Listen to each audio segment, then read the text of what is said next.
Hello, my name's Evan Poppleston from cinemasfringes.com, and today I'll be talking about Grace Jones' Bloodlight and Bami, directed by Sophie Fiennes. It takes a look at the androgynous and notoriously temperamental pop singer born in Jamaica, and we get gig footage, we get candid interviews and fly-on-the-wall kind of footage taken from her recent tour around Paris and other locations. And we also get a glimpse of a family reunion she had with all her siblings and mother in Jamaica. Now, I've got a confession to make. I went into this movie not really being a Grace Jones buff.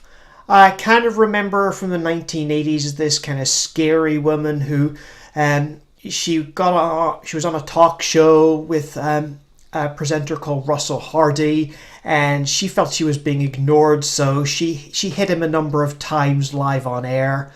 And she was also had a number of memorable roles in movies around the time. She was in Conan the Destroyer, she was in A View to a Kill, the last Roger Moore Bond movie, and she was also in a horror comedy called Vamp.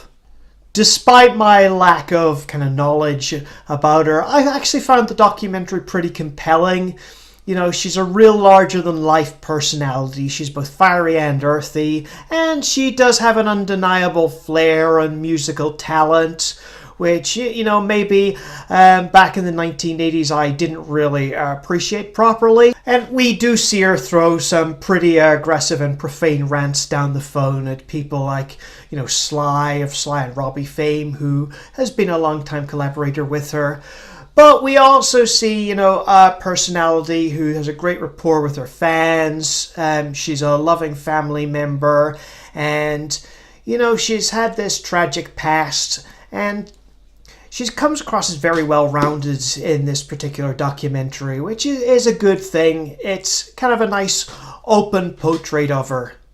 However, that's not to say Bloodlight and Bami's perfect. I think as someone not really very initiated to her, sometimes some of the details could have been clarified a bit, and there was references to an abusive family life, and it wasn't really made very clear what this was. I had to kind of read a Wikipedia article about her, and I found out it was a step-grandfather who carried out most of the abuse. And also, during the Paris scenes, she speaks in French. I was kind of curious how she managed to become fluent in the language, but it was from her modeling career in Paris, I assume, which, this was her career back in the 1970s. So I assume she would have picked it up from that, and maybe I felt that the documentary could have furnished me a little bit more with this kind of background knowledge that I was lacking. If there's another criticism to make, it's that the footage, which was assembled by Sophie Fiennes spanning a 10-year period, is of somewhat variable visual quality. The concert footage looks absolutely superb, but the Jamaica footage, on the other hand, it looks overly bright and grainy, and it's a shame we didn't really get to fully appreciate, the beauty of Jamaica there. But I guess with the quality of the camera used, there's no option but to use this particular footage. And, its presence there is quite enlightening in its own right, and, it's certainly better they included it there than not. And overall, I'd say despite its faults, I really enjoyed Bloodlight and Bami as a documentary. It really gets by on Grace Jones's larger-than-life personality. There's no way she could not be entertaining, and if you're a fan of hers, it's a must-watch. If you're curious about her, I would recommend that you maybe do some background reading before going into it.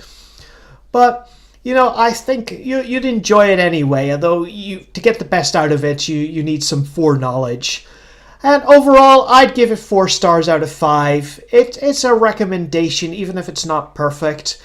And overall, yeah, go and see it. Now, I'm going to have to sign off now. Enjoy your day. Hope you have a good time watching movies. And goodbye until next time. See ya.